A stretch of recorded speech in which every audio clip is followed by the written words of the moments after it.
about knocking on doors. Oh, yeah! All right. You know, my wife, Diana, and my son, True, are traveling with us on the bus today. And this morning, this morning, True and I, we were brushing our teeth. This is how you know there's been a lot of negative ads on TV. We were brushing our teeth, and True turns to me and says, "Daddy, what's your name?" And I said, "What do you think my name is, buddy?" And he said, "Jason Kander." And they're like negative ad voice. I know, it was pretty funny. I think it's kind of strange that Roy Blunt calls you a career.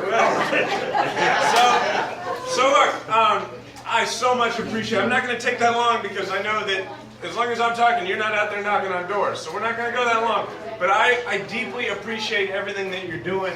And you know, this campaign has been over a year. And over the course of this campaign, you've met a lot of people, I've met a lot of people, and those are the stories that we're carrying with us today. You know, I think about a woman named Betty in St. Louis who took me shopping with her. She's been living on minimum wage for 9 years. We went grocery shopping together. You know, she had $30 to buy groceries for the week. I think about a kid in Douglas County that I met who was working at an auto parts store. He's going to high school, and he's trying to save enough money so that he can afford just the amount of debt that he'll take on to go to school, right? I think about 5 guys outside of a Hardee's in Madison County who, all of them, it was a Sunday, they were all working 2 jobs. They used to work one 15 years ago and make more money than they were making now. And one of these guys had his son with him. His son looked to be about 6 or 7 years old. He was working actually that day for his small business that he has on the weekends doing appointments.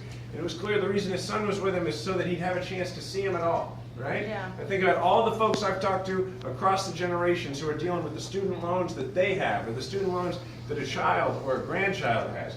Those are the folks that have us here. It's not me. It's those folks that have all of us in this room today ready to do this kind of work. Yeah, you go ahead. That's all right. And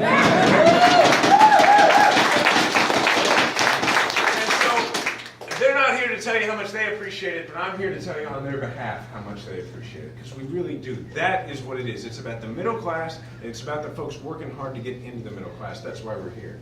And look, there's a certain kind of voter that I need you to get out there and inspire today. And it's a voter that agrees with us on those things. It's a voter that shares one of those stories or multiple issues that affect them. And they know the change that needs to happen. And the only thing that they're undecided about is about whether or not their vote is going to make a difference. Yeah.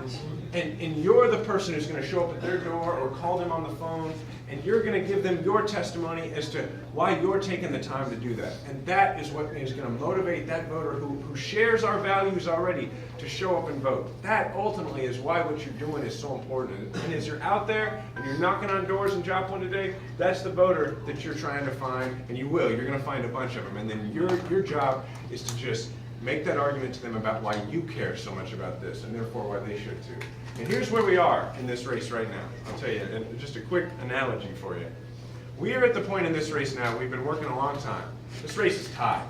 That's where we've gotten it to. And from the very beginning, we knew that if we could get to that hill, where we just crest over that hill, tied at the end, then we know that it's the work that puts us over the line. Right. We know that's what carries us the rest of the way. That was the goal the whole time. When I was in the Army, we had the Army physical fitness test that we had to take sometimes every 6 months, sometimes annually. And, you know, I'm very proud that I never failed one, but I was always worried about it, all right? Because, you know, sometimes during the month, I got a little out of it, and then I'd have to, like, 6 months beforehand, I started getting ready for it. And I knew, because for about 4 years, almost 4 years, I served at Fort Leonard Wood. And I always took the Army physical fitness test at the same place. And look, before I could get in the Army, I had knee surgery and went through physical therapy. So there were 3 parts to the Army physical fitness test. There was push-ups and sit-ups. It was never really a problem for me. It was muscle memory, I could figure that out. But the run was hard. Like, it was hard for me. And I knew which hill I had to hit by which time to pass the Army physical fitness test. I had a watch, I had a stopwatch on my arm, and I knew there was this one hill. And I knew that if I got to that hill at a certain time, I had a chance. I was in the fight, and I was going to get there. And I always thought I'd be tired by the time I hit that hill. I always thought, I'm going to hit that hill, I'd be so tired, and then I'm just going to have to grind it out the rest of the way. What would happen is every time I would hit that hill, I would look at my stopwatch and know I was in it. I had a real shot there. It was basically tied. And I would just get this shot of energy at the end, and I would sprint the rest of the way, like the last quarter mile. And this is what they say about campaigns. They always say it's a marathon, not a sprint. Well, the way we win is we sprint the marathon. And that's what we got to do here. We've hit that hill, we're tied, and we just got to sprint the rest of the way. And that's what you're going to do. We're going to sprint the rest of the way and win this thing. And I figure I'll finish with a campaign promise. Here's my campaign promise to you, is that I am going to the Senate to replace Senator Blunt and not to become Senator Blunt.